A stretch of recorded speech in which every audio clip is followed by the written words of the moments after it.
ಮಹಾಮಾತೆ ಶ್ರೀ ಶಾರದಾ ದೇವಿಯವರಲ್ಲಿ,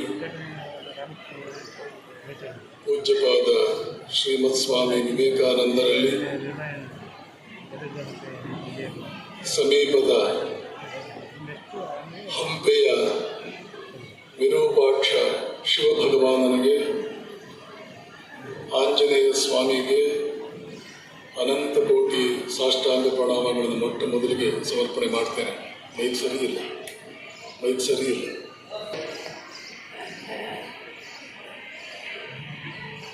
ಪರಮ ಪೂಜ್ಯರಾದ ಮುಕ್ತಿದಾನಂದಜಿ ಮಹಾರಾಜರವರಲ್ಲಿ,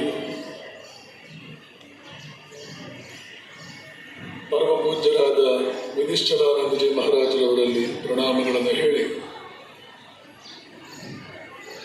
ಸೋದರ ಸನ್ಯಾಸಿಗಳಾದ ಸ್ವಾಮಿ ಬೋಧಮಯಾನಂದಜಿ ಮಹಾರಾಜ್,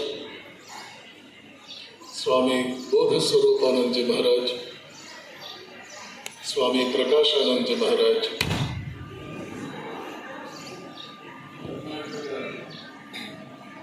ಸುಪ್ರಸಿದ್ಧ ವಾಗ್ಮಿ, ಯುವಜನತೆಯ ಕಣ್ಮಣಿ ಶ್ರೀ ಚಕ್ರವರ್ತಿ ಸೂರ್ಗಲಿ ಅವರೇ, ಮುಂದುಗಡೆ ಆಸೀನರಾಗಿರ್ತಕ್ಕಂಥ ನನ್ನ ಪರಮ ಪ್ರೀತಿಯ ಎಲ್ಲ ಸೋದರ ಸನ್ಯಾಸಿಗಳೇ, ಹಾಗೆಯೇ ಎಲ್ಲ ಪೂಜ್ಯ ಮಾತಾಜಿಗಳೇ, ಇಡೀ ಕರ್ನಾಟಕದಲ್ಲಿ ಸಂತ ರಾಜಕಾರಣಿಗಳು ಅನ್ನುವಂತಹ ಹೆಗ್ಗಳಿಕೆಯನ್ನು ಪಡ್ಕೊಂಡಿರ್ತಕ್ಕಂಥ ಸನ್ಮಾನ್ಯ ಶ್ರೀ ಡಿ.ಆರ್. ಪಾಟೀಲ್ರವರೇ, ಆಸೀನರಾದ ಎಲ್ಲ ಬ್ರಹ್ಮಚಾರಿ ಬಂಧುಗಳೇ, ಆಧ್ಯಾತ್ಮಿಕ ಮಿತ್ರರೇ, ತಾಯಂದಿರೇ, ಏನಪ್ಪ ಹೀಗಿದೆ ಇದು? ವಿದ್ಯಾರ್ಥಿಗಳಲ್ಲಿ ಒಂದು ಮನವಿ. ಕಾರ್ಯಕ್ರಮದಲ್ಲಿ ದಯವಿಟ್ಟು ಯಾರು ಕೂಡ ಮಾತಾಡಬಾರದು. ಯಾರಿಗೆ ಬಹಳ ಮುಖ್ಯವಾದ ವಿಷಯಗಳಿವೆ, ಮಾತಾಡಲೇಬೇಕಾಗಿದೆ ಅಂತ ಅನಿಸಿದೆಯೋ ಅವರಿಗೆ 2 ನಿಮಿಷ ಟೈಮ್ ಕೊಡ್ತೇನೆ. ಎದ್ದು ಹೋಗಬಹುದು, ಹೊರಗಡೆ ಬೇಕಾದಷ್ಟು ಮಾತಾಡಬಹುದು. ಒಳಗಡೆ ಇದ್ರೆ ಮಾತಾಡಬೇಕಾದವರು ವೇದಿಕೆಯ ಮೇಲಿರುವವರು, ನೀವು ಶ್ರೋತೃಗಳು, ಕೇವಲ ಕೇಳಬೇಕಾದವರು. ನೀವು ಮಾತಾಡ್ತೀವಿ ಅಂತಂದ್ರೆ ಅದು ವ್ಯವಸ್ಥೆಗೆ ವಿರುದ್ಧ. ಇಲ್ಲಿ ಒಂದು ವ್ಯವಸ್ಥೆ ಇದೆ. ಈ ಕಾರ್ಯಕ್ರಮ ಒಂದು ವ್ಯವಸ್ಥೆ. ಏನು ಶಬ್ದ ಇದೆ? ಈ ಫ್ಯಾನ್ ಇದೆಯಾ ಇಲ್ಲಿ? ದಯವಿಟ್ಟು ಆಫ್ ಮಾಡಿ. ಎಲ್ಲ ಶಬ್ದಗಳನ್ನು ಸೈಲೆಂಟ್ ಮಾಡಿ.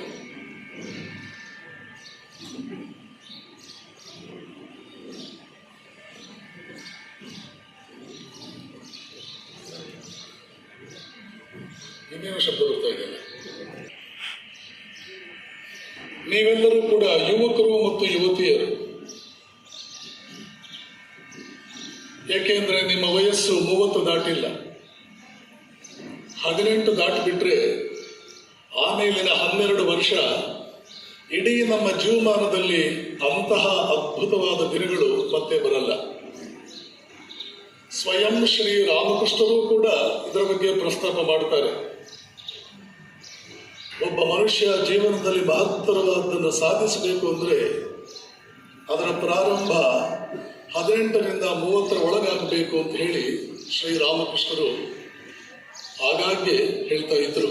ನೀವು ಏನಾದರೂ ಆಗಿ, ಮತ್ತು ಇತಿಹಾಸದ ಉದ್ದಕ್ಕೂ ನಾವು ನೋಡ್ತಾ ಬಂದರೆ ಇವತ್ತು ಯಾರ್ಯಾರು ಇತಿಹಾಸವನ್ನು ಕಟ್ಟಿದ್ದಾರೆ, ದೇಶಗಳನ್ನು ಕಟ್ಟಿದ್ದಾರೆ, ವಿಜ್ಞಾನ ಕ್ಷೇತ್ರವನ್ನು ಕಟ್ಟಿದ್ದಾರೆ, ದೊಡ್ಡ ದೊಡ್ಡ ಸಂಶೋಧನೆ ಮಾಡಿದ್ದಾರೆ, ಸ್ವಾತಂತ್ರ್ಯ ಆಂದೋಲನದಲ್ಲಿ ಧುಮುಕಿ ಇನ್ನಿಲ್ಲದ ರೀತಿಯಲ್ಲಿ ಸಾಧನೆಗಳನ್ನು ಮಾಡಿದ್ದಾರೆ, ಜಗತ್ತೇ ಬೆರಗಾಗುವಂತಹ ಸಾಧು ಸನ್ಯಾಸಿಗಳಾಗಿದ್ದಾರೆ. ಇವರೆಲ್ಲರ ಜೀವನವನ್ನು, ಕೆಲವೊಂದು ವಿನಾಯಿತಿಗಳನ್ನು ಬಿಟ್ಟರೆ ಇವರೆಲ್ಲರ ಜೀವನಗಳಲ್ಲಿ ಈ ಮಹಾನ್ ಸಾಧನೆಗೆ ಪ್ರೇರಣೆ ಮತ್ತು ಪ್ರಾರಂಭ ದೊರೆತಿದ್ದು 18ರಿಂದ 30 ಒಳಗೆ. ಕಾರಣ ಇಷ್ಟೇ, ಈ ವಯಸ್ಸಿಗೆ ಕೆಲವು ಲಕ್ಷಣಗಳಿವೆ. ಆ ಲಕ್ಷಣಗಳು 30 ಕಳೆದ ಮೇಲೆ ಇರಲ್ಲ. 18ಕ್ಕಿಂತ ಮುಂಚೆಯೂ ಎಷ್ಟೋ ಜನರಲ್ಲಿ ಇರಲ್ಲ. ಕೆಲವರಿಗೆ ಇನ್ನೂ ಸ್ವಲ್ಪ ಬೇಗ, ಶಂಕರಾಚಾರ್ಯರು, ವಿವೇಕಾನಂದರು, ಇವರಿಗೆಲ್ಲ ಬೀಜ ರೂಪದಲ್ಲಿ ಇನ್ನೂ ಮೊದಲೇ ಇರುತ್ತೆ. ಆದರೆ ಸ್ಫುಟಗೊಳ್ಳುವುದು, ಅದರ ಕ್ಲಾರಿಟಿ ತಗೊಳ್ಳುವುದು, ಸ್ಪಷ್ಟವಾಗುವುದು 18ರಿಂದ 30ರ ನಡುವೆ. ಈಗ ನೀವೆಲ್ಲ ಆ ವಯಸ್ಸಿನಲ್ಲಿರೋರು ಬಹಳ ಅದೃಷ್ಟವಂತರು. ನನಗೆ ಅದೃಷ್ಟ ಇಲ್ಲ. ನಾನು ಆ ಸ್ಟೇಜ್, ಆ ಹಂತ ದಾಟಿ ಬಂದವನು. ಒಂದು ರೀತಿಯಲ್ಲಿ ನಿಮ್ಮನ್ನು ನೋಡಿದ್ರೆ ನನಗೆ ಒಂದು ಸ್ವಲ್ಪ ಹೊಟ್ಟೆಗಿಚ್ಚು.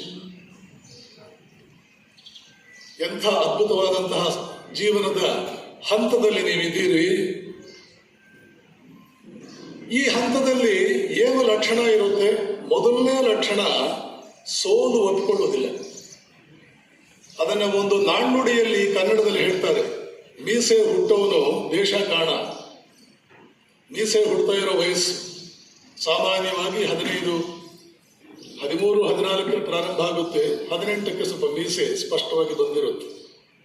ಮೀಸೆ ಹುಟ್ಟೋನು ದೇಶ ಕಾಣ. ದೇಶ ಕಾಣ ಅಂದ್ರೆ ದೇಶವನ್ನೇ ಲೆಕ್ಕ ಕೆಡಲ್ಲ ಅವನು. ನಡೀರಿ, ನೀವು ಯಾವ ಲೆಕ್ಕ ನನಗೆ ಅನ್ನೋ ಧೋರಣೆಯೇ ಇರುತ್ತೆ. 18ರಿಂದ 30ನೇ ವಯಸ್ಸಿನಲ್ಲಿ ಇನ್ನೊಂದು ದೊಡ್ಡ ಲಕ್ಷಣ ಇದೆ. 2 ಲಕ್ಷಣ ಹೇಳಿದೆ ನಾನು. ಅದರಲ್ಲಿ ಪ್ರಮುಖವಾದ್ದು ಸೋಲು ಒಪ್ಪಿಕೊಳ್ಳೋದಿಲ್ಲ. ಬಿಸಿ ರಕ್ತ ಬಿಸಿಯಾಗಿರುತ್ತೆ. ಇನ್ನೊಂದು ಲಕ್ಷಣ, ಆ ಸಂದರ್ಭದಲ್ಲಿ ಪ್ರತಿ ಯುವಕ ಮತ್ತು ಯುವತಿ ಜೀವನದಲ್ಲಿ ಒಬ್ಬ ಹೀರೋನ ಹುಡುಕ್ತಾನೆ. ನನ್ನ ಹೀರೋ ಯಾರು? ನನಗೂ ಇತ್ತು ಈ ಲಕ್ಷಣಗಳೆಲ್ಲ. 18ರಿಂದ 30 ಇದ್ದಾಗ ನನಗೂ ಇತ್ತು, ನಿಮಗೂ ಇರುತ್ತೆ. ಅಲೆಕ್ಸಾಂಡರ್ನಿಗೂ ಇತ್ತು. ಸಾಕ್ರಟೀಸ್ ಕೂಡ ಹೇಳ್ತಾನೆ, ಈ ಯುವಕರಿಗೆಲ್ಲ ಏನಾಗಿದೆ, ಇಷ್ಟು ಸೊಕ್ಕು ಯಾಕೆ ಇವರಿಗೆ, ಯಾವ ನಿಯಮವನ್ನು ಇವರು ಪಾಲಿಸೋದಿಲ್ಲ ಯಾಕೆ ಅಂತ ಸಾಕ್ರಟೀಸ್ ಒಂದ್ ಕಡೆ ಹೇಳ್ತಾನೆ. ಇವರು ನಿಯಮಗಳನ್ನೇ ಪಾಲಿಸಲ್ಲ ಯಾಕೆ? ಆ ವಯಸ್ಸು ಹಾಗೇನೆ. ನಾವು ಯಾರನ್ನ ಲೆಕ್ಕಕ್ಕೆ ಇಡದ, ನಾನು ಹೀಗೇನೆ, ಏನ್ ಮಾಡ್ತೀಯ? ಒಂದು ರೀತಿಯ ರಭಸದಿಂದ ಪ್ರವಾಹದೋಪಾದಿಯಲ್ಲಿ ಹರಿತಾ ಇದ್ದಿರೋ ನದಿ, ಆ ಹಳ್ಳಿನ ಕೊಚ್ಕೊಂಡು ಹೋಗು, ಈ ಹಳ್ಳಿನ ಕೊಚ್ಕೊಂಡು ಹೋಗು ಅನ್ನುವ ರೀತಿಯಲ್ಲಿ ನದಿ ಹರಿತಾ ಇದೆಯಲ್ಲ, ಆ ನದಿಯೇ ಯುವಕರು ಮತ್ತು ಯುವತಿಯರು. ಹೀರೋನ ಹುಡುಕ್ತಾ ಇರ್ತಾರೆ, ನನ್ನ ಹೀರೋ ಯಾರಾಗಬೇಕು. ಇನ್ನೊಂದು ಬಹಳ ಮಟ್ಟಿನ ಹುಡುಗರಲ್ಲಿ ಇರುತ್ತೆ, ಕೆಲವರಲ್ಲಿ ಇರಲ್ಲ. ಗುರಿ ಅಂದ್ರೆ ಏನ್ ಗುರಿ ಇಟ್ಕೊಂಡಿರ್ತಾರೆ ಅಂದ್ರೆ ದೊಡ್ಡ ಗುರಿನೇ ಇಟ್ಕೊಂಡಿರ್ತಾರೆ, ಕೆಲವರು ಇಟ್ಕೊಂಡಿರಲ್ಲ. ಇಟ್ಕೊಂಡಿಲ್ಲ ಅಂದ್ರೆ ಇಟ್ಕೊಳ್ಬೇಕು. ಇದೆಲ್ಲ ಅಲಾಸ್ಕಾದಿಂದ ಹಿಡಿದು ಸ್ಕಾಂಡಿನೇವಿಯಾವರೆಗೆ ಹೋಗಿ, ಅಲಾಸ್ಕಾದಿಂದ ನಾರ್ವೆ, ಸ್ವೀಡನ್ ವರೆಗೆ ಹೋಗಿ, ಈ ಕಡೆ ಸೈಬೀರಿಯಾದಿಂದ ಹಿಡಿದು ಈ ಕಡೆ ಚಿಲಿವರೆಗೆ ಹೋಗಿ, ಈಜಿಪ್ಟಿಂದ ಹಿಡಿದು ಸೌತ್ ಆಫ್ರಿಕಾವರೆಗೆ ಹೋಗಿ, ಯಾವ ಮೂಲೆಗೂ ಹೋಗಿ ಪ್ರಪಂಚದಲ್ಲಿ ಯಾವ ಕಾಲಕ್ಕೆ ಹೋಗಿ ಯುವಕರಲ್ಲಿ ಈ ಲಕ್ಷಣಗಳಿರುತ್ತವೆ. ಯಾವ ದೇಶದ ಯುವಕನಲ್ಲೂ ಇರುತ್ತೆ. ಆದರೆ ಭಾರತೀಯ ಯುವಕನಿಗೆ ಒಂದು ದೊಡ್ಡ ಸೌಭಾಗ್ಯ ಇದೆ. ಬೇರೆ ದೇಶದ ಯುವಕರಿಗೆ ಈ ಸೌಭಾಗ್ಯ ಇಲ್ಲ. ಒಂದೊಂದು ಮಾತನ್ನು ಗಮನಿಸಿ. ಇದೆಲ್ಲ ಸ್ವಾಮಿ ವಿವೇಕಾನಂದರ ಚಿಂತನೆಗಳು ನನ್ನದೇ ರೀತಿಯಲ್ಲಿ ನಾನು ನಿಮ್ಮ ಮುಂದೆ ಇಡ್ತಾ ಇದ್ದೇನೆ ಅಷ್ಟೇ. ನಿಮ್ಗೆ ಅರ್ಥವಾಗಿ ಹೀಗೆಲ್ಲ ಇದೆಯಾ ಅಂತ ನಿಮ್ಗೆ ಅನ್ನಿಸಲಿ ಅಂತ ಹೇಳಿ ಅದಕ್ಕೆ ನನ್ನದೇ ಒಂದು ಮೆಥಡ್ ತಗೊಂಡು ನಿಮ್ಮ ಮುಂದೆ ಇಡ್ತಾ ಇದ್ದೇನೆ. ಇದರಲ್ಲಿ ಒಂದು ವಾಕ್ಯವು ನನ್ನದಲ್ಲ, ಇದೆಲ್ಲ ವಿವೇಕಾನಂದರ ಚಿಂತನೆಗಳು.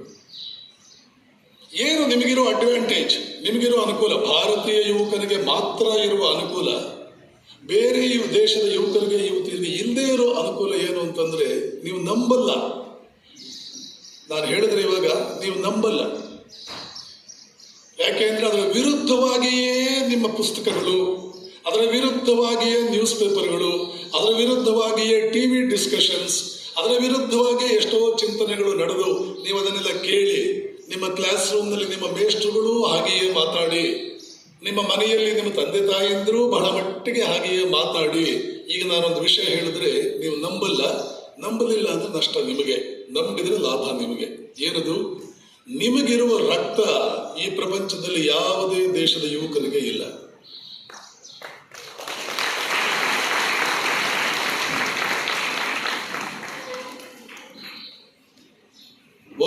ಒಂದು ಪ್ರದೇಶವನ್ನ ಉದ್ಧಾರ ಮಾಡಬೇಕು ಅಂದ್ರೆ, ಕಾಡು ಮನುಷ್ಯರ ಒಂದು ಗುಂಪು ನಾಗರಿಕರಾಗಬೇಕು ಅಂತಂದ್ರೆ, ಜೀವನ ಅಂದ್ರೆ ಏನು, ಜೀವನದಲ್ಲಿ ಸಾಧಿಸಬೇಕಾದ ಏನನ್ನ ಕೊನೆಯವರೆಗೂ ನಾವು ಹೆಮ್ಮೆ ಪಟ್ಕೊಳ್ಳುವ ರೀತಿಯಲ್ಲಿ ಜೀವನ ಇರಬೇಕು ಅಂದ್ರೆ ಹೇಗಿರಬೇಕು ಜೀವನ? ಯಾಕೆ ಅಲೆಕ್ಸಾಂಡರ್ನಿಗೆ ಕೊನೆ ಕಾಲದಲ್ಲಿ ತನ್ನ ಬಗ್ಗೆ ತನಗೆ ಹೆಮ್ಮೆ ಇರಲಿಲ್ಲ.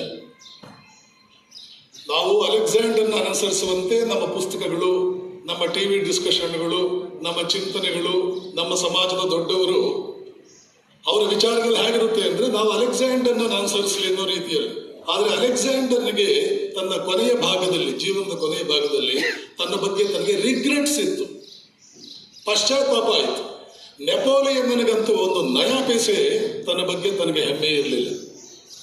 ಪಾಶ್ಚಾತ್ಯ ಪ್ರಪಂಚ ಸೃಷ್ಟಿ ಮಾಡಿರ್ತಕ್ಕಂಥ ಇಬ್ಬರು ದೊಡ್ಡ ಹೀರೋಗಳು ಸಾಮಾನ್ಯವಾಗಿ ನಾವು ಸಾಧನೆ ಅಂದ್ರೆ ಏನು ಅಂತ ತಿಳ್ಕೊಳ್ಳೋಕೆ ಹೊರಟ್ರೆ ನಮಗೆ ಕಾಣುವಂತಹದ್ದು ಇದು.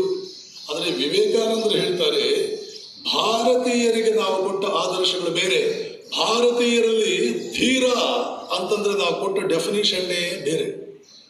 ಸಾಧಕ ಯಾರು, ಹೀರೋ ಯಾರು, ಆ ಡೆಫಿನಿಷನ್ನೇ ಬೇರೆ. ಏನು ಡೆಫಿನೇಷನ್ನು? ಸಂಕ್ಷಿಪ್ತವಾಗಿ ಹೇಳಬೇಕು ಅಂದ್ರೆ, ಯಾರಲ್ಲಿ ಬುದ್ಧಿ ಪ್ರಚಂಡವಾಗಿ ಬೆಳೆದಿದೆಯೋ, ಯಾರಲ್ಲಿ ನೈತಿಕತೆ ಎನ್ನುವಂತಹದ್ದು ಅದ್ಭುತವಾಗಿ ಬೆಳೆದಿದೆಯೋ, ಪ್ರಾಣ ಹೋದರೂ ಜೀವನದಲ್ಲಿ ತಪ್ಪು ಹೆಜ್ಜೆ ಇಡಲಾರನೋ, ಆದರ್ಶಗಳಿಂದ ಇಳಿಯಲಾರನೋ, ಆದರ್ಶಗಳಿಂದ ಪಕ್ಕಕ್ಕೆ ಬರಲಾರನೋ, ಯಾರ ಬುದ್ಧಿಗೆ ಈ ಪ್ರಪಂಚದ ಯಾವ ಸೀಕ್ರೆಟ್ ಆಚೆ ಉಳಿಯೋದಿಲ್ವೋ ಅಂತಹ ಅದ್ಭುತವಾದ ಬುದ್ಧಿಶಕ್ತಿ ಯಾರಲ್ಲಿದೆಯೋ,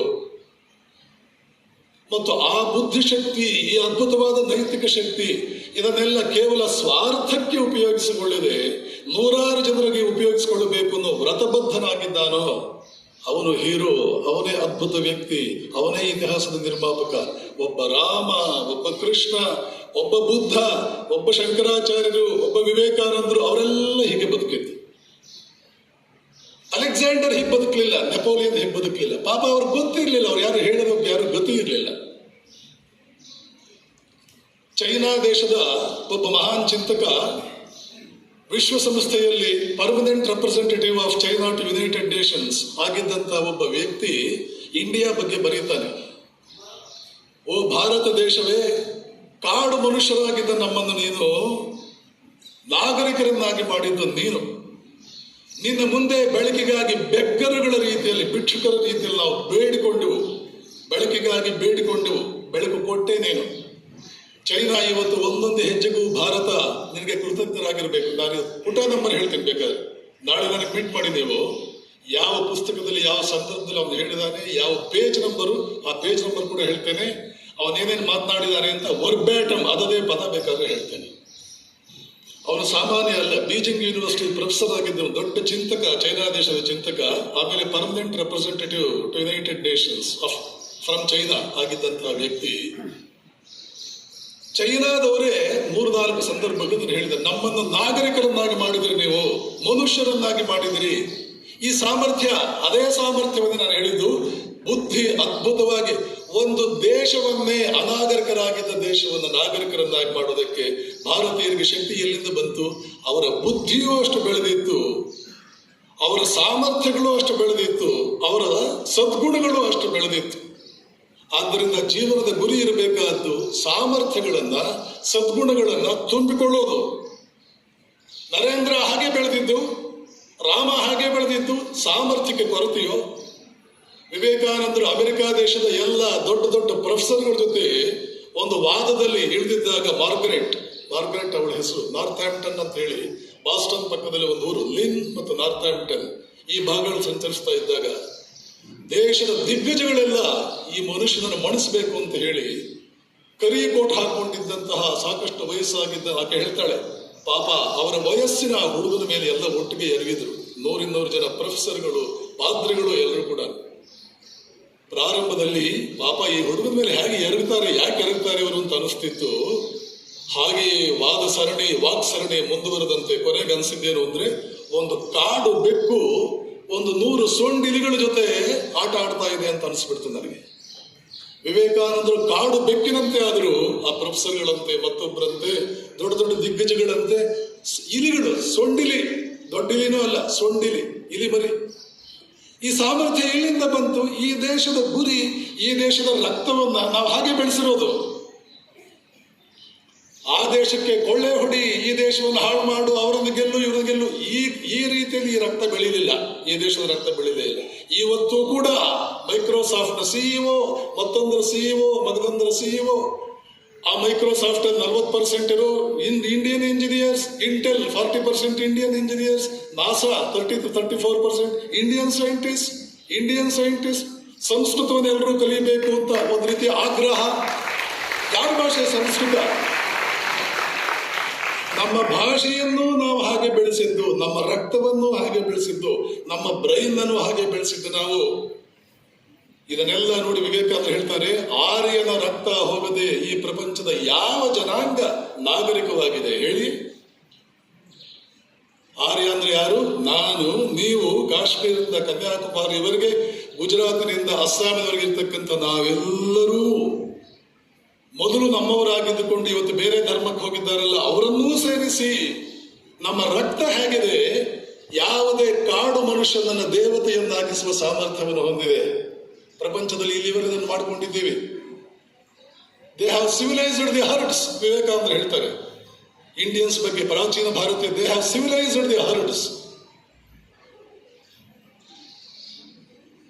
ಯಾವ ದೇಶಗಳನ್ನು ಕಾಡು ಮನುಷ್ಯರನ್ನ, ಗತಿಯಿಲ್ಲದವರನ್ನ, ಬುದ್ಧಿಯ ವಿಷಯದಲ್ಲಿ ಬಿಕಾರಿಗಳಂತೆ, ಭಿಕ್ಷುಕರಂತೆ ಬದುಕ್ತಾ ಅವರಿಗೆ ಬುದ್ಧಿ ಕೊಟ್ಟು, ನಾಗರಿಕತೆ ಕೊಟ್ಟು, ಜೀವನದಲ್ಲಿ ಏಳ್ಗೆ ಹೊಂದುವುದು ಹೇಗೆ ಅಂತ ಹೇಳಿಕೊಟ್ಟು, ಉದ್ಧಾರವಾಗುವುದು ಹೇಗೆ ಅಂತ ಹೇಳಿಕೊಟ್ಟು, ಬೇರೆ ಏನಾದ್ರೂ ಬಿಡಿ, ಚೈನಾ ದೇಶ ನಮ್ಮ ಬಗ್ಗೆ ಎಂದಾದ್ರೂ ಮೆಚ್ಚುಗೆ ಮಾತಾಡುತ್ತಾ?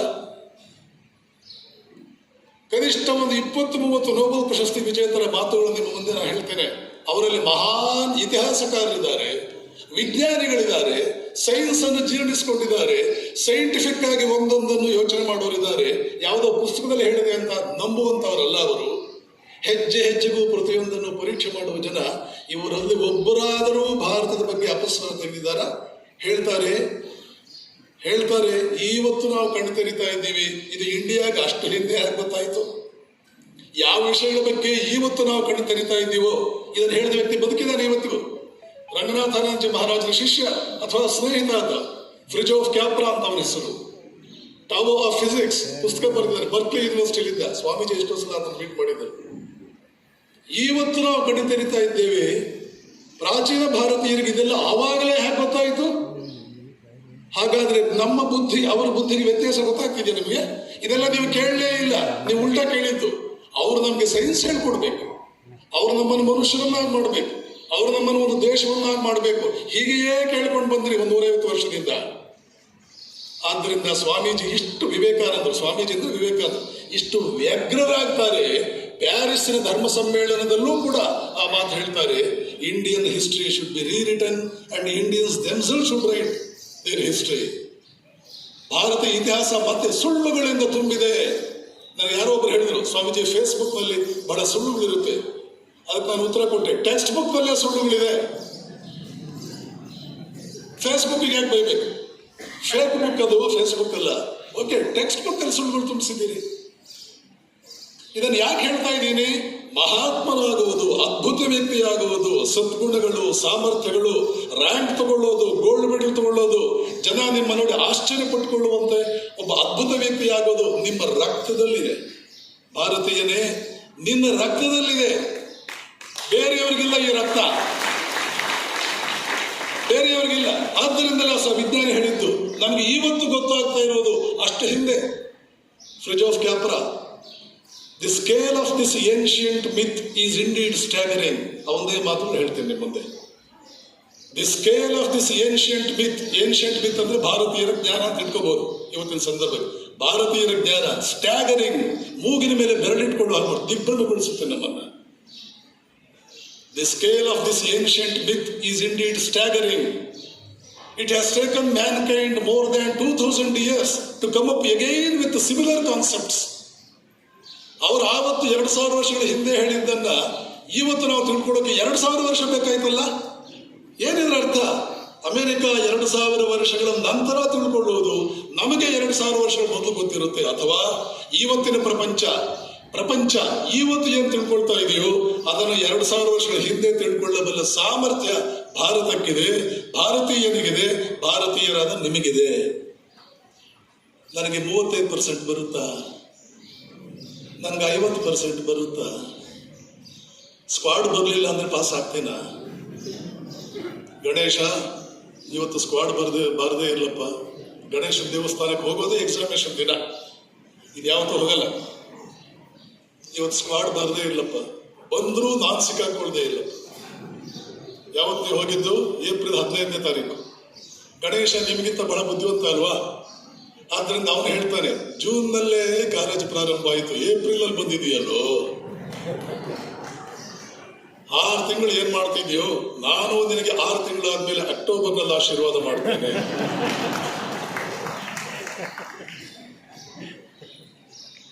ಇಷ್ಟು ಕರ್ನಾಟಕದ ಮಟ್ಟದಲ್ಲಿ ಒಂದು ಗೋಲ್ಡ್ ಮೆಡಲ್ ತಗೊಳ್ಳೋದಕ್ಕೆ, ಕರ್ನಾಟಕದ ಮಟ್ಟದಲ್ಲಿ ರ್ಯಾಂಕ್ ತಗೊಳ್ಳೋದಕ್ಕೆ ಇಷ್ಟು ಕಷ್ಟವಾ ನಮಗೆ? ನಮ್ಗೆ ಕಷ್ಟವಾಗ್ತಾ ಇದೆ. ಯಾಕೆ? ನೀನು ಯಾರಂತಲೇ ನಿನಗೆ ಗೊತ್ತಿಲ್ಲ. ತಾನು ಸಿಂಹ ಅಂತ ಗೊತ್ತಿಲ್ಲದ ಸಿಂಹದ ಮರಿ ಕುರಿಗಳ ಮಂದೆಯಲ್ಲಿ ಬೆಳೆದು ತೋಳು ಬಂದರೆ ಹೆದರುತ್ತಲ್ಲ, ವಿವೇಕಾನಂದ ಹೇಳೋ ಕತೆ. ತಾನು ಸಿಂಹ ಅದು ಸಿಂಹಿಣಿಯ ಹೊಟ್ಟೆಯಲ್ಲಿ ಹುಟ್ಟಿದೆ, ಆದರೆ ಹೆತ್ತು ಬಿಟ್ಟು ತಾಯಿ ಸತ್ತೋಗ್ಬಿಟ್ರು, ಸಿಂಹಿಣಿ ಸತ್ತೋಗ್ಬಿಟ್ರು. ಕುರುಬ ಅದನ್ನ ಕುರಿಗಳ ಮಧ್ಯೆ ಬೆಳೆಸ್ಬಿಟ್ಟ. ಕುರುಬ ನೋಡಿದ, ಕುರಿಗಳ ಮಧ್ಯೆ ಬೆಳೆಸ್ಬಿಟ್ಟ. ಕುರಿಗಳ ಮಧ್ಯೆ ಬೆಳೆದು ನಾನು ಒಂದು ಕುರಿ ಅಂತ ಅನ್ಕೊಂಡು ತೋಳನ್ನು ಕಂಡ್ರೆ ಹೆದರೋದು, ಚಿರತೆ ಅನ್ಕೊಂಡ್ರೆ ಹೆದರೋದು, ನಾಯಿಗಳು ಜೋರಾಗಿ ಕೂಗಿದ್ರೆ ಹೆದರೋದು. ಕೊನೆಗೆ ಯಾರೋ ಒಬ್ಬರು ಬಂದು, ಏ ದಡ್ಡ ಸಿಂಹವೋ ನೀನು, ಈ ತೋಳುಗಳನ್ನೇನ ನೋಡಿದ್ರೆ ಜ್ವರ ಬರುತ್ತೆ ಅದಕ್ಕೆ, ನೀನು ಅದಕ್ಕೆ ಹೆದರ್ತಿದ್ದೀಯಾ ಅಂತ ಪಕ್ಕದ ಕಾಡಿದ ಸಿಂಹ ಬಂದು ಹೇಳಿದ ಮೇಲೆ ನಾನು ಸಿಂಹ ಅಂತ ಗೊತ್ತಾಗಿ ಇಷ್ಟು ದಿನ ಕಳ್ಕೊಂಡಲ್ಲ ನಾನು ಈ ವೈಭವವನ್ನ. ಈಗ ಪಕ್ಕದ ಕಾಡಿದ ಸಿಂಹ ಅಂದ್ರೆ ವಿವೇಕಾನಂದರು. ನಾವೆಲ್ಲ ಸಿಂಹಗಳಾಗಿ ಹುಟ್ಟಿ ಕುರಿಗಳಂತೆ ಬದುಕ್ತಾ ಇರೋರು.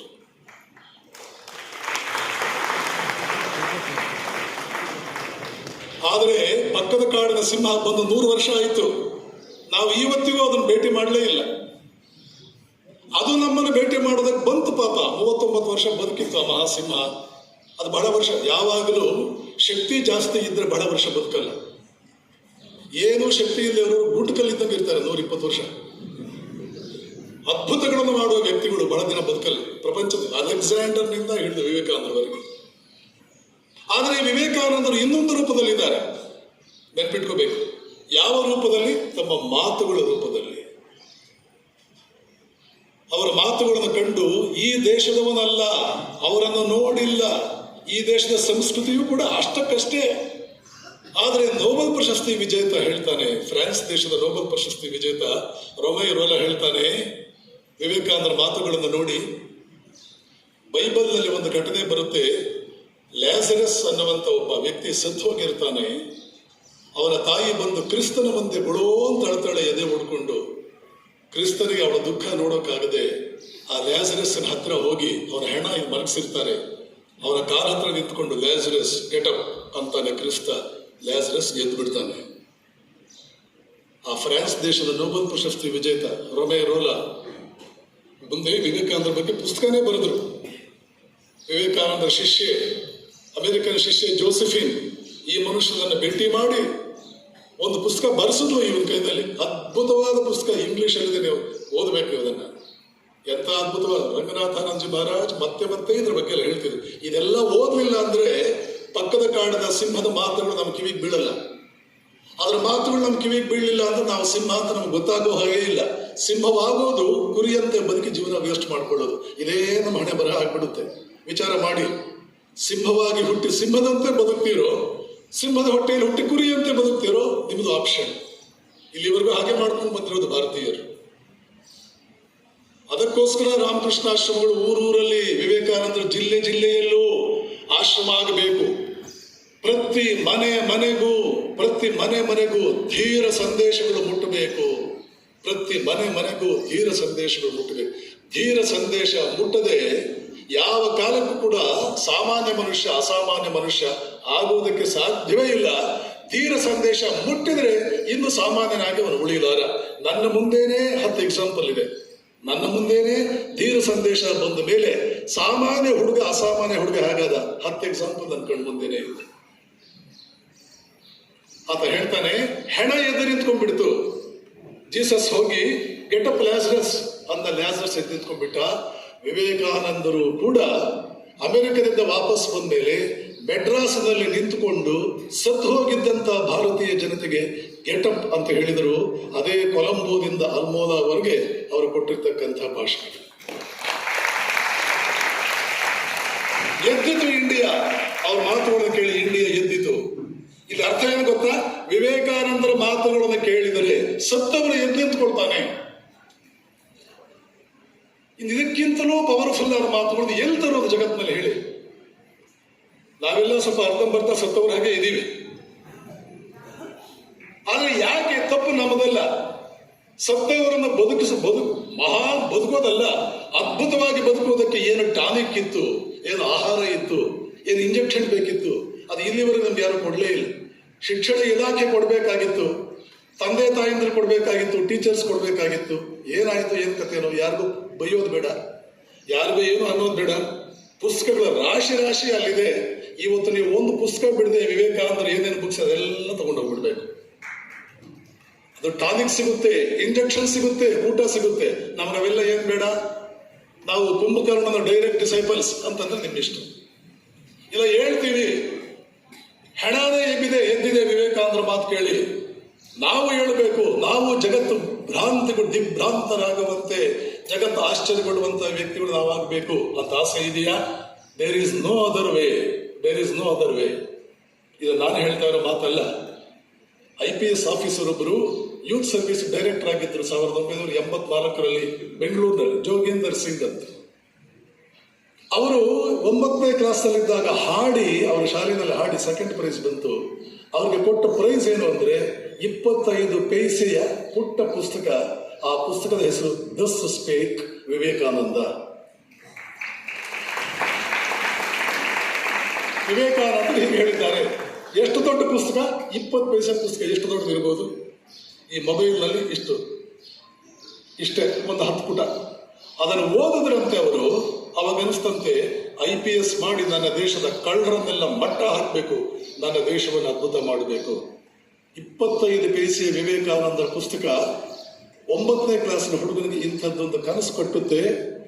ಅದಕ್ಕೆ ಅವನ ಜೀವನ ಮುಡುಪಾಗಿಡುವಂತೆ ಮಾಡುತ್ತೆ. IPS ಆಗಿಬಿಟ್ರು ಕೂಡ. ಬೆಂಗಳೂರು ರಾಮಕೃಷ್ಣಾಶ್ರಮದಲ್ಲಿ ಅವರ ಉಪನ್ಯಾಸಕ್ಕೆ ನಾನು ಹೋಗಿದ್ದೆ. ನಾನು ಸ್ಟೂಡೆಂಟ್ ಆವಾಗ ಆ ಘಟನೆ ಸಾಯಂಕಾಲ ಉಪನ್ಯಾಸದಲ್ಲಿ ಬಹುಶಃ 77-78 ಸುಮಾರಿಗೆ, 84 ಸುಮಾರಿಗೆ, ಸ್ಟೂಡೆಂಟ್ ಅಲ್ಲ, ಸ್ಟೂಡೆಂಟ್ಶಿಪ್ ಡೇಸ್ ಮುಗಿದೋಗಿತ್ತು. ಆದರೆ ಆ ಸಭೆಯಲ್ಲಿ ಇದ್ದೆ ನಾನು. ಆಮೇಲೆ ಇಂದಿರಾ ಗಾಂಧಿ ಅವರು ಇಡೀ ಇಂಡಿಯಾಗೇನೆ ವಿವೇಕಾನಂದರ ಬರ್ತ್ಡೇ ನ್ಯಾಷನಲ್ ಯೂತ್ ಡೇ ಅಂತ ಡಿಕ್ಲೇರ್ ಮಾಡಬೇಕು ಅಂತ ಹೇಳಿ ಪಾಪ ಡಿಕ್ಲೇರ್ ಮಾಡೋಕ್ಕಾಗಿ ತೀರ್ಕೊಂಡ್ರು. ಅವ್ರ ಮಗ ಬಂದು ಡಿಕ್ಲೇರ್ ಮಾಡಿದ್ರು. 84ರಿಂದ ಆಚೆಗೆ ವಿವೇಕಾನಂದರ ಬರ್ತ್ಡೇನ ನ್ಯಾಷನಲ್ ಯೂತ್ ಡೇ ಅಂತ ಡಿಕ್ಲೇರ್. ಎಷ್ಟು ಮಾತ್ರ ಶಾಲಾ ಕಾಲೇಜುಗಳು ಆಚರಣೆ ಮಾಡ್ತಾ ಇದ್ದಾರೋ ಆ ಪರಮಾತ್ಮನಿಗೆ ಗೊತ್ತು. ಚೆನ್ನಾಗಿ ಮಾಡ್ತಾ ಇದ್ರೆ ಫೈನ್, ಇನ್ನೂ ಚೆನ್ನಾಗಿ ಮಾಡಿ. ಇಲ್ಲ ಅಂದ್ರೆ ಇನ್ಮೇಲೆ ಶುರು ಮಾಡಿ. I don't blame you for having not implemented it the way it should have been. But from now onwards you please go for a larger implementation. ಅವರು ಎಲ್ಲ ಶಾಲಾ ಕಾಲೇಜುಗಳಿಗೆ ಸರ್ಕ್ಯುಲರ್ ಬರೆದ್ರು ಪ್ರಿನ್ಸಿಪಾಲ್ರಿಗೆ, ವಿವೇಕಾನಂದರನ್ನು ಓದಿಸಿ ನಿಮ್ಮ ಮಕ್ಕಳ ಕೈನಲ್ಲಿ. ನಾನು ಓದಿ IPS ಆಫೀಸರ್ ಆದೆ, 9ನೇ ಕ್ಲಾಸಿನ ಹುಡುಗ ಆಗಿದ್ದಾಗ ನಿಮ್ಮ ಮಕ್ಕಳು ಆಗ್ಬೋದು ಅಂತ ಹೇಳಿ ಸರ್ಕ್ಯುಲರ್ ಬರೆದು ಕೊನೆಗೆ ಒಂದು ವಾಕ್ಯ ಬರೀತಾರೆ. ಅವ್ರ ಮಾತನ್ನು ನಾನು ನಿಮ್ಗೆ ಹೇಳಿದ್ದೆ. ಏನು ಹೇಳ್ತಾರೆ ಗೊತ್ತಾ ಅವರು? If Vivekananda cannot inspire you, then no one in this world can ever inspire you.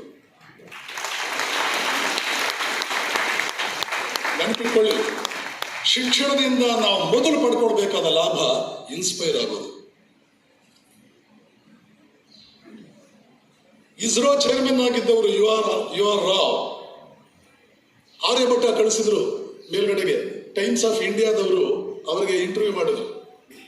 ಅದ್ಭುತವಾಗಿ ಮಾಡಿಬಿಟ್ರಿ ಸರ್, ಹಿಸ್ಟ್ರಿ ಬರೆದು ಬಿಟ್ರಿ ನೀವು. ಏನ್ ಮಾಡಿದ್ರು ಅವರು? ಹಿಸ್ಟ್ರಿ ಬರೆದ್ರಿ. ಶಿವಮೊಗ್ಗ ಜಿಲ್ಲೆಯ ಹಳ್ಳಿ ಹುಡುಗ, ಆದ್ರೆ ಹಿಸ್ಟ್ರಿ ಬರೆದು ಬಿಟ್ರು ಅವರು. ಅದನ್ನ ನಿಮ್ಗೆ ಹೇಳ್ತಾ ಇರೋದು ನಾನು. ಹಳ್ಳಿ ಹುಡುಗರು ನೀವು ಹಿಸ್ಟ್ರಿ ಬರೀಬಲ್ರಿ, ಬರೀಬೇಕು. ಆವಾಗ ಮಾತ್ರ ಕುರಿ ಜೀವನ ಆಗಿರಲ್ಲ, ಸಿಂಹದ ಜೀವನ. ಸಿಂಹವಾಗಿ ಹುಟ್ಟಿ ಸಿಂಹದಂತೆ ಬದುಕಿದೀವಿ ಅಂತ. ಇಲ್ಲ ಅಂದ್ರೆ ಕುರಿಯಾಗಿ ಹುಟ್ಟಿ ಕುರಿಯಾಗಿ ಬದುಕೋಣ, ನಷ್ಟ ಇಲ್ಲ. ಸಿಂಹವಾಗಿ ಹುಟ್ಟಿ ಕುರಿಯಾಗಿ ಬದುಕೋದು ಅಂದ್ರೆ ಯಾವ ದೇವರು ಕಾಪಾಡ್ಬೇಕು ನಮ್ಮನ್ನ? ರ್ಯಾಂಕ್ ಇಲ್ಲ, ಗೋಲ್ಡ್ ಮೆಡಲ್ ಇಲ್ಲ, ಜೀವನದಲ್ಲಿ ದೊಡ್ಡ ಆಸೆ ಇಲ್ಲ, ಏನು ಬೇಕಾದ್ರೂ ಮಾಡಬಲ್ಲೇನೋ ಆತ್ಮವಿಶ್ವಾಸ ಇಲ್ವಾ? ಕುರಿಯಾಗಿ ಬದುಕ್ತಾ ಇದ್ದೀವಿ ಅಂತ ಅರ್ಥ.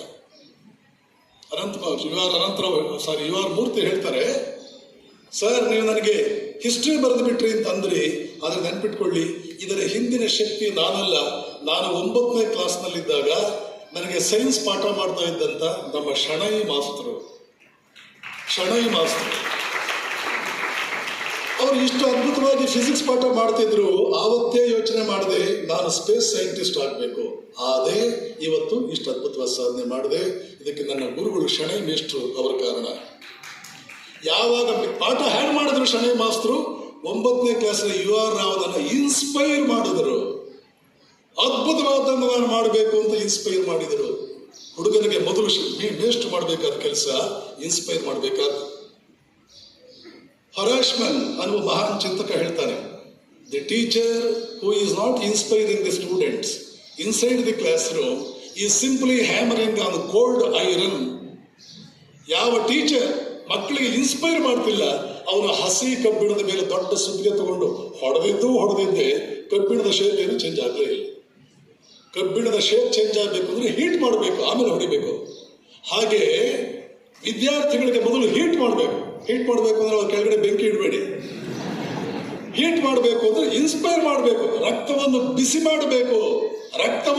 ಮಾಡಬೇಕು, ದೊಡ್ಡ ಕನಸು ಕಟ್ಟಬೇಕು. ಏನಾದರೂ ಮಾಡ್ತೀನಿ, ಸಾಮಾನ್ಯನಂತೆ ನಾನಿರಲ್ಲ, ಏನೋ ಅದ್ಭುತವಾದನ್ನು ಮಾಡ್ತೇನೆ. ಆದರೆ ಏನೇನೋ ಹೇಳಿದ್ರೆ ಇನ್ಸ್ಪೈರ್ ಆಗಲ್ಲ. ಇವತ್ತಿನ ನಮ್ಮ ಟೆಕ್ಸ್ಟ್ ಬುಕ್ಗಳನ್ನು ಹೇಳಿದ್ರೆ ಬಹಳಷ್ಟು ಹುಡುಗರಿಗೆ ಪರ್ಸ್ಪಿರೇಷನ್ ಬರುತ್ತೆ, ಇನ್ಸ್ಪಿರೇಷನ್ ಬರೋದು ಸ್ವಲ್ಪ ಕಡಿಮೆ. ಅದು ಏನು ದುರಂತವೋ ಈ ದೇಶದ ವಿದ್ಯಾರ್ಥಿಗಳ ದೊಡ್ಡ ದುರದೃಷ್ಟ.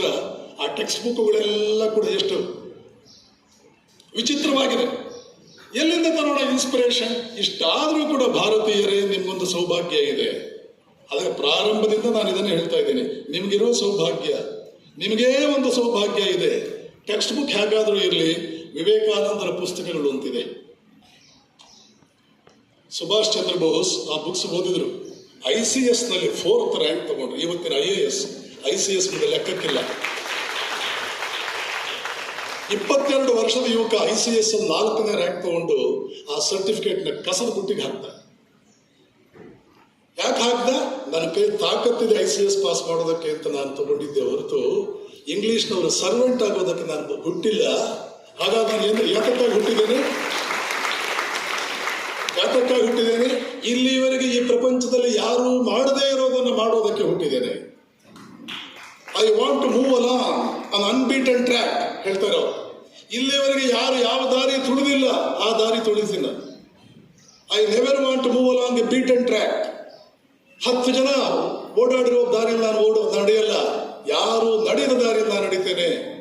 ICS ಯಾರು ಕಸದ ಬುಟ್ಟಿ ಹಾಕಲಿಲ್ಲ, ನಾನು ಹಾಕ್ತೇನೆ.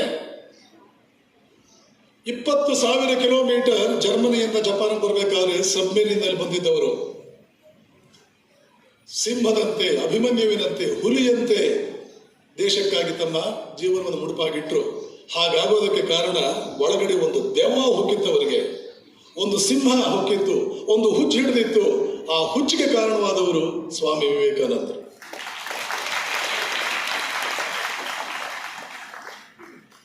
ಹೇಗೆ ಹೇಳ್ತಾರೆ ಅವರು ವಿವೇಕಾನಂದರ ಬಗ್ಗೆ? ಅವರ ಮಾತುಗಳನ್ನು ಬೈಹಾಟ್ ಮಾಡ್ಬೇಕು ನೀವು. ಆ ರೀತಿ ಹೇಳ್ತಾರೆ, supreme in his spiritual realisations. ಒಂದೊಂದು ಪದ ಹೇಳ್ತಾರೆ. Supreme in his spiritual realisations, unceasing in his activity, profound and versatile in his wisdom, exuberant in his emotions, reckless in his sacrifice, boundless in his love. I can go on for hours together and yet to fail to do any justice to this great man. He was so great, so profound, so versatile. Had he been alive today, I would have remained at his feet, serving him all through my life. ಏನು ಅದ್ಭುತ ಈ ಮನುಷ್ಯ! ಇಂಥ ಸುಭಾಷ್ ಚಂದ್ರ ಬೋಸ್ ಹೇಳ್ತಾರೆ, ವಿವೇಕಾನಂದರು ಬದುಕಿದ್ದಿದ್ರೆ ಇಡೀ ನನ್ನ ಜೀವನ ಪೂರ್ತಿ ಅವರ ಪಾದಗಳ ಬಳಿ ಕುಳಿತು ಅವರ ಸೇವಕನಾಗಿ ನನ್ನ ಜೀವನ ಕಳೀತಾ ಇದ್ದೆ. ಇಂಥ ವಿವೇಕಾನಂದರು ನಮ್ಮ ಹೀರೋ ಆಗೋದು ಬೇಡವಾ? ಇವರಲ್ಲೋ ನಮ್ಮ ಹೀರೋ. ಪ್ರಾರಂಭದಲ್ಲೇ ಹೇಳಿದೆ, ಅಮೆರಿಕದ ಬುದ್ಧಿಶಕ್ತಿ ಲೆಕ್ಕಕ್ಕಿಲ್ಲ ಅವರಿಗೆ. ಮಕ್ಕಳಾಟ. ಅಮೆರಿಕಗೆ ಸ್ಟೂಡೆಂಟ್ ಆಗಿ ಹೋಗ್ಬಿಟ್ರೆ ಅವನನ್ನು ಮಾತನಾಡ್ಸೋಕ್ಕಾಗಲ್ಲ ಇವತ್ತು ಇಂಡಿಯಾದಲ್ಲಿ. ಅವನ್ ಬಿಡಿ, ಎದುರುಗಡೆ ಮನೆಯವ್ರನ್ನ ಮಾತನಾಡ್ಸೋಕ್ಕಾಗಲ್ಲ. ಆದ್ರೆ ಅಮೆರಿಕದ ದಿಗ್ಗಜಗಳು, ಆ ಊರು ಈ ಊರು, ಇಡೀ ಅಮೆರಿಕದ ದಿಗ್ಗಜಗಳು ಸೊಂಡಿ ನೀರುಗಳಿದ ಹಾಗೆ ಇವರು ಮತ್ತೆ ಕೂತ್ಕೊಳ್ಳುತ್ತಲ್ಲ. ಹಾಲಗೆನ್ನೆ ಇನ್ನೊಬ್ಬಲಿಯದ 30 ವರ್ಷದ ಯುವಕ ಬುದ್ಧಿಶಕ್ತಿ ಎಲ್ಲಿಂದ ಬಂತು? ಆದ್ರೆ ಅದೇ ವಿವೇಕಾನಂದ ಹೇಳ್ತಾರೆ, ಭಾರತೀಯ ಯುವಕರೇ, ನನ್ನಲ್ಲಿ ಹರಿಯುವ ರಕ್ತ ನಿಮ್ಮಲ್ಲಿ ಹರಿತಾ ಇರುವ ರಕ್ತ ಒಂದೇ. ಹಾಗಾದ್ರೆ ನಾವೆಲ್ಲ ಹೇಗಿರ್ಬೇಕಿತ್ತು? ಇದನ್ನು ತಿಳ್ಕೊಂಡವರು ಬೇರೆ ಬೇರೆ ಆಗ್ಬಿಟ್ಟಿದ್ದಾರೆ. ಚೆನ್ನಾಗಿ ಗೊತ್ತು ನಿಮಗೆ, ಬರಬೇಕಾಗಿತ್ತು ಇವತ್ತು. 2-3 ದಿನಕ್ಕೆ ಒಂದು ಹೊತ್ತು ಹೊಟ್ಟೆ ತುಂಬ ಊಟ ಮಾಡ್ತಾ ಇದ್ದಂತ ಕೂಲಿ ಹುಡುಗ ರವಿ ಚಂದ್ರಣ್ಣವ ಈ ಮಾತುಗಳನ್ನ ಕೇಳಿ ಫಸ್ಟ್ ಅಟೆಂಪ್ಟ್ ನಲ್ಲಿ IPS ಪಾಸ್ ಮಾಡಿದರು. ಇದನ್ನು ಕೇಳಿದವರು ಯಾರೂ ಸಾಮಾನ್ಯರಾಗಿ ಉಳಿದಿಲ್ಲ. ಬಸವನ ಬಾಗೇವಾಡಿ ಒಬ್ಬ ಹುಡುಗ MA ಇಂಗ್ಲಿಷ್ ಮಾಡಿ ನನ್ನ ಹತ್ರ ಬಂದಿದ್ದ. ಸ್ವಾಮೀಜಿ, ಒಂದು 15,000 ರೂಪಾಯಿ ಸಂಬಳ ಬರೋ ಹಾಗೆ ಎಲ್ಲಾದ್ರೂ ಇಂಗ್ಲಿಷ್ ಟೀಚರ್ ಕೆಲಸ ಕೊಡಿಸ್ರಿ ಸ್ವಾಮೀಜಿ. ನಾನು ಮಾಮೂಲಿ ಯುವಕರು ಬಂದ್ರೆ ನಾನು ಬೈಯೋದೇ ಜಾಸ್ತಿ ಅವ್ರಿಗೆ. ಯಾಕೆಂದ್ರೆ ಸ್ವಲ್ಪ ಅವ್ರಿಗೆಲ್ಲಿ ಚಳಿ ಬಿಡಿಸ್ಬೇಕು. ಏನ್ ಬೇಕಾದ್ರೂ ಮಾಡ್ತಾರೆ, ಆದ್ರೆ ಒಂಥರ ಮುದುಕರ ತರ ನೋಡ್ತಾ ಇದ್ರೆ ನಾನು ಅವಾಗ ತಮಾಷೆ ಮಾಡ್ತಾ ಇರ್ತೇನೆ. ಅದು ಯಾಕೋ ಏನೋ ನಮ್ಮ ದೇಶದ ಹೆಂಗೋ ಇದ್ಬಿಡ್ತಾರೆ. ಯಂಗ್ ಆಗ್ತಾನೆ ಇರ್ಬೇಕು. ಹೆಂಗೋ ಇದ್ರೆ ಏನೋ 15,000 MA ಇಂಗ್ಲಿಷ್. ಎಲ್ಲಿರ್ಬೇಕಿತ್ತು ನೀನು? ಅಮೆರಿಕದಲ್ಲಿ ಹೋಗಿ PhD ಮಾಡಬೇಕಾಗಿತ್ತು. ಹೋಗಿ PhD ಮಾಡಬೇಕಾಗಿತ್ತು. ಇಲ್ಲ ಆಕ್ಸ್ಫರ್ಡ್ ಅಲ್ಲಿ PhD ಮಾಡಿ ಬರ್ಬಾ, ಆಮೇಲೆ ಬಾ ಇಂಡಿಯಾಗೆ ನೋಡೋಣ. ನೋಡಿ, ಹಾಗೆ ಹೇಳಿ ಸುಮ್ಮನೆ ಕೂಡ್ಲಿಲ್ಲ ನಾನು. ಒಂದು 100 ರೂಪಾಯಿದು ವಿವೇಕಾನಂದರದು ಒಂದು 2-3 ಪುಸ್ತಕ ಕೊಟ್ಟೆ. Vivekananda writes to you, Vivekananda speaks to you, Purushottamanandaji compile ಮಾಡಿರುವ ಗಾಸ್ಪೆಲ್ ಆಫ್ ಸ್ಟ್ರೆಂಗ್ತ್. ಹುಡುಗ ಸಿಕ್ಕಿದ್ರೆ ನಾನು ಕೊಡೋದು ಆ ಗಾಸ್ಪೆಲ್ ಆಫ್ ಸ್ಟ್ರೆಂಗ್ತ್. ರವಿಗೆ ಅದನ್ನೇ ಕೊಟ್ಟಿದ್ದ ನಾನು. ಇನ್ಸ್ಟೆಂಟ್ ಇನ್ಸ್ಪಿರೇಷನ್, ಪವರ್ ಕ್ಯಾಪ್ಸೂಲ್ಸ್, ಪರಮ ಪೂಜ್ಯರಾದ ಪುರುಷೋತ್ತಮಾನಂದಜಿ ಮಹಾರಾಜ್ ಇಂಥದ್ದೆಲ್ಲ ಪುಟ್ಟ ಪುಸ್ತಕಗಳನ್ನು ಮಾಡಿದ್ದಾರೆ. ಆ ಪುಸ್ತಕಗಳನ್ನು ಓದ್ತಾ ಇದ್ರೆ ಹುಲಿಯನ್ನಾಗಿಸುವುದಕ್ಕೆ ಬೇಕಾದ ಟಾನಿಕ್ ಆ ಪುಸ್ತಕಗಳು ಸಿಗುತ್ತೆ. ವಿವೇಕಾನಂದರ ಒಂದೊಂದು ಮಾತು, ಬಾಂಬ್ ಶೆಲ್, ಬಾಂಬುಗಳು. ನೀವು ಮಲಗೋದಕ್ಕೆ ಸಾಧ್ಯವೇ ಇಲ್ಲ. ಸಣ್ಣ ಗುರಿ ಇಟ್ಕೊಂಡು ನೀವು ಜೀವನ ಕಳೆಯೋದಕ್ಕೆ ನಿಮಗೆ ಸಾಧ್ಯವೇ ಆಗಲ್ಲ. ಆಮೇಲೆ ಈ ಹುಡುಗಂತ ಈಗ ಪರಿಣಾಮ ಬೀರ್ತು. 6 ತಿಂಗಳಲ್ಲಿ ಹುಡುಗ ಹೇಗೆ ಪರಿವರ್ತಿತನಾದ ಗೊತ್ತಾ? ಸುಭಾಷ್ ಚಂದ್ರ ಬೋಸ್ ಎಕ್ಸಾಂಪಲ್ ಬೇಡ. ಬಿಜಾಪುರದ ಹಿಂದುಳಿದ ಹಳ್ಳಿಯ ಒಬ್ಬ ಹುಡುಗಂದು ಹಾರ್ವರ್ಡ್ ಅಲ್ಲಿ PhD ಸೆಲೆಕ್ಟ್ ಆದ. ರೋಡ್ ಸ್ಕಾಲರ್ಶಿಪ್ ಅನ್ನುವಂಥ ಸ್ಕಾಲರ್ಶಿಪ್, $50,000 ಒಂದು ವರ್ಷಕ್ಕೆ ಸ್ಕಾಲರ್ಶಿಪ್. ಹಾರ್ವರ್ಡ್ ಅಲ್ಲಿ ಸೆಲೆಕ್ಟ್ ಆದ. ಹಾರ್ವರ್ಡ್ ಅಲ್ಲಿ ನಾನು ಬಹುಶಃ ನನಗೆ ಅನಿಸಿದ ಮಟ್ಟಿಗೆ ಇಡೀ ಉತ್ತರ ಕರ್ನಾಟಕದಲ್ಲಿ ಹಾರ್ವರ್ಡ್ ಅಲ್ಲಿ ರೋಡ್ ಸ್ಕಾಲರ್ಶಿಪ್ ತಗೊಂಡಂತ ಏಕಮೇವ ಹುಡುಗ ಅವನು. ಬಸವನ ಬಾಗೇವಾಡಿಯ ಸಣ್ಣ ಊರಿನ ಒಬ್ಬ ಕೆಟ್ಟ, ಬಿಜಾಪುರ ಭಾಷೆಯಲ್ಲಿ ಹೇಳ್ಬೇಕು ಅಂದ್ರೆ ಕೆಟ್ಟ ದಡ್ಡನಂತೆ ಕಾಣ್ತಾ ಇದ್ದಂತ ಹುಡುಗ ಇವತ್ತು ಹಾರ್ವರ್ಡ್ ಅಲ್ಲಿ ರೋಡ್ ಸ್ಕಾಲರ್ಶಿಪ್ ನಲ್ಲಿ PhD ಮಾಡ್ತಾ ಇದ್ದಾನೆ. ಈ ಪರಿವರ್ತನೆ ಎಲ್ಲಿಂದ ಬಂತು? 3 ಪುಟ್ಟ ಪುಸ್ತಕಗಳು. ಲ್ಯಾಜರಸ್ ಗೆಟಪ್. ವಿವೇಕಾನಂದರು ಮೆಡ್ರಾಸ್ ಅಲ್ಲಿ ಕೂತಿದ್ರು, ಹೇಳಿದ್ರು, ಇಂಡಿಯಾ ಎದ್ದೇಳು. ಯಾರು ಕಿವಿಗೆ ಬಿತ್ತು ಸ್ವಾಮೀಜಿ ಆ ಮಾತು, ಅವರೆಲ್ಲ ಎದ್ದು ಬಿಟ್ರು. ಕಿವಿಗೆ ಬೀಳಿಸ್ಕೊಳ್ಳದೆ ಇರೋರು ಇದನ್ನು ಸ್ವಲ್ಪ ಒಂದು 10 ಗಂಟೆ ಹೆಚ್ಚಿಗೆ ನಿದ್ದೆ ಮಾಡೋಣ. ಬೇಡವಾ? ನಿಮ್ ಕಿವಿಗೆ ಬೀಳೋದು ಬೇಡವಾ? ಇದು ಪುಸ್ತಕ ಓದಿ ಅವ್ರು ಮಾತಾಡ್ದಂಗೆ ಇರುತ್ತೆ. ಬೇಕಾದಷ್ಟು ಪುಸ್ತಕ ಇದೆ ಹೊರಗಡೆ, ಓದಿ ಅವರೇ ಮಾತಾಡ್ದಂಗೆ ಇರುತ್ತೆ. ಹೀಗೆ ಒಳಗಡೆಯಿಂದ ನಿಮ್ಗೆ ಒಂದು ಬೆಂಕಿಯ ಜ್ವಾಲಾಮುಖಿ, ಒಳಗಡೆಯಿಂದ ಒಂದು ಬೆಂಕಿಯ ಜ್ವಾಲಾಮುಖಿ, ರಕ್ತ ಬಿಸಿಯಾಗುವುದು. ಇವರು ನನ್ನ hero, he is my hero, who else? ಇನ್ಯಾರು ನನ್ನ ಹೀರೋ? ಇವರು ನನ್ನ ಹೀರೋ. ಇವರು ಹಾಗೆ ಯಾರಿದ್ದಾರೆ? ಯಾರೊಬ್ಬರು ಮಹನೀಯರು ಹೇಳ್ತಾ ಇದ್ರು, ಫೋಟೋಗಳಲ್ಲಿ ನೋಡ್ಬಿಟ್ರೆ ಆ ಮನುಷ್ಯನಿಗೆ ದೃಷ್ಟಿಯಾಗುತ್ತೆ, ಹಾಗಿದ್ದಾನೆ ಆ ಮನುಷ್ಯ. ಫೋಟೋಗಳಲ್ಲಿ ನೋಡಿದ್ರೆ ದೃಷ್ಟಿಯಾಗ್ಬಿಡುತ್ತೆ ಅವನಿಗೆ. ಕೇವಲ ಸೌಂದರ್ಯ ಇದ್ರೆ ಬರಲ್ಲ. ಆ ಸಿಂಹತ್ವ, ಸಿನಿಮಾದವರು ಕೆಲವರೆಲ್ಲ ನೋಡೋಕೆ ಚಂದ ಇರ್ತಾರೆ, ಅದೇನು ಪ್ರಯೋಜನ ಇಲ್ಲ. ಎಲ್ಲಿಂದ ಬರುತ್ತೆ ಅದು? ಅದ್ಭುತ ಅಂಥ ವ್ಯಕ್ತಿಯನ್ನು ರಾಮಕೃಷ್ಣರು ನಿರ್ಮಾಣ ಮಾಡಿ ಭಾರತೀಯ ಯುವಕರ ಮುಂದೆ ಇಟ್ಟರು. ಭಾರತೀಯ ಯುವಕರೇ, ಜಗತ್ತನ್ನೇ ತಿದ್ದಬೇಕಾದಂತಹ ಜವಾಬ್ದಾರಿ ನಿಮ್ಮ ಮುಂದೆ ಇದೆ. ಭಾರತೀಯ ಯುವಕರೇ, ಮತ್ತೊಮ್ಮೆ ಭಾರತವನ್ನು ನೀವು ಗುರುಸ್ಥಾನಕ್ಕೆ ಏರಿಸಬೇಕಾಗಿದೆ. ಇದನ್ನು ವಿವೇಕಾನಂದರು ಇನ್ನೊಂದು ರೀತಿಯಲ್ಲಿ ಹೇಳ್ತಾರೆ, ಇಡೀ ಜಗತ್ತಿಗೆ ಬೆಳಕು ಬೇಕಾಗಿದೆ, ಇಂಡಿಯಾದಲ್ಲಿ ಮಾತ್ರ ಬೆಳಕಿದೆ. ಅದರ ಅರ್ಥ ಏನು? ಇಂಡಿಯಾ ಮತ್ತೊಮ್ಮೆ ನೀನು ಕತ್ತಲೆ ತುಂಬಿರುವ ಜಗತ್ತಿಗೆ ಬೆಳಕು ಕೊಡಬೇಕಾಗಿದೆ. ಅರ್ಥ, ನೀನು ಗುರುವಾಗಬೇಕಾಗಿದೆ. ಇಂಡಿಯಾ ಗುರುವಾಗಬೇಕಾಗಿದೆ. ನಾವೆಲ್ಲರೂ ಪ್ರಪಂಚವನ್ನು ಆ ಚೈನಾ ದೇಶದ ವ್ಯಕ್ತಿ ಹೇಳಿದ ಹಾಗೆ ಒಂದೊಂದು ದೇಶವನ್ನು ಉದ್ಧಾರ ಮಾಡಬೇಕಿದೆ. ಇವತ್ತು ನಮ್ಮ ಉದ್ಧಾರವೇ ನಮಗೆ ಕಷ್ಟ ಆಗಬೇಕಾ? ಅಷ್ಟು ಅಲ್ಪರ ನಾವು, ಅಷ್ಟು ಅಸಹಾಯಕರ ನಾವು ಅಲ್ಲ. ನೀವು ಹಾಗೆ ಅಂದ್ಕೊಂಡಿರಬಹುದು, ಸಿಂಹದ ಮರಿ ತನ್ನನ್ನು ಕುರಿ ಅಂತ ಅಂದ್ಕೊಂಡಿರಬಹುದು, ಆದರೆ ಗುರಿ ಅಲ್ಲ. ಇಂಥ ಮಾತುಗಳನ್ನು ಕೇಳೋದಕ್ಕೆ ಯುವ ಸಮ್ಮೇಳನಗಳು, ಆಶ್ರಮದವ್ರು ಮಾಡೋದು ಎಲ್ಲ ಊರುಗಳಲ್ಲೂ ಮಾಡ್ತಿರ್ತಾರೆ. ನಿಮ್ಮೂರಲ್ಲೂ ಮಾಡಿದ್ದಾರೆ. ಪ್ರಬೋಧಮಯ ಮಾತಾಜಿ, ಸುಮೇಧಾನಂದರು ಎಷ್ಟೋ ಮಾಡಿದ್ದಾರೆ, ನೂರಾರು ಮಾಡಿದ್ದಾರೆ. ನಾನು ಬರ್ತಾನೂ ಇರ್ತೀನಿ ಎಷ್ಟೋ ಮಾತುಗಳು, ಎಷ್ಟೋ ಕಾರ್ಯಕ್ರಮಗಳಿಗೆ. ನೀವೆಲ್ಲ ಭಾಗವಹಿಸಬೇಕು.